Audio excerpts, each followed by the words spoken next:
America faces difficult days ahead, no matter what happens in November. Make sure to hit the like button and subscribe at the end of the video. Even if this ends well, it will not. Even if it ends well, even if this ends well, it probably will not end well. Mind you, if it ends badly, let's just say if 45 is returned to the White House in November, America's likely future will be, in the words of Thomas Hobbes, nasty, brutish, and short. In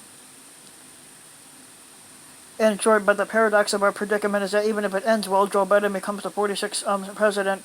Our likely future will, at least in the short term, be only marginally better. That's not an indictment of the. That's not an indictment of the state of our economic, foreign policy, environmental, judicial, or social affairs, though those too will be dicey.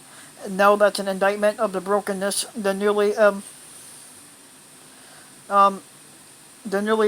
revealed fragility of our society, of the rituals, traditions, and unspoken agreements that make America. As illustration, try a thought experiment on Inauguration Day. By long-standing tradition, the incoming squatter meets the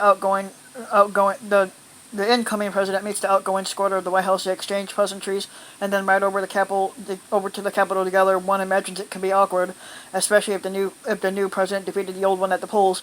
Yet George H.W. Bush did it with Bill Clinton, Jimmy Carter with Ronald Reagan, Gerald Ford with Carter, Herbert Hoover with Franklin D. Roosevelt, a grand symbol of the continuity of government and the peaceful transfer of power. Now try to imagine 45 doing that with Biden. Try to imagine 45 as a loser. Well, it's not really hard to imagine that because he is a loser.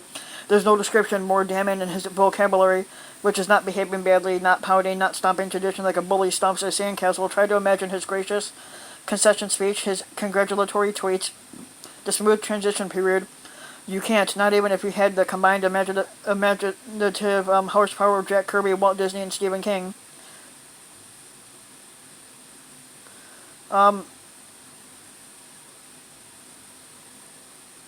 The fact that you wouldn't even be a little surprised if 45 showed his metaphorical and, who knows, maybe even his literal backside right in the middle of Pennsylvania Avenue speaks eloquently of how his tenure has damaged something ephemeral but irreplaceable. Who among us any longer expects statesmanship, dignity, honor, selflessness, or compassion from a squatter? Who expects accountability, intellectual honesty, or even intellect itself? Who expects bipartisan action in the common good? As a nation that was never bound by blood and that is bound less every day by culture, such notes of grace assume outsized importance in binding us as a people. Unfortunately, if the last 4 years have done nothing new, they have made grace an endangered species, and while it would be nice to believe it can be restored by choosing a decent and selfless man to replace a craven and self-interested one, we should brace for the likelihood that would not be the case, at least not immediately. The damage is too deep again, not just to our concrete national interests, but also the way we see our country, to the expectation that we hold for our leaders and for ourselves. But yep.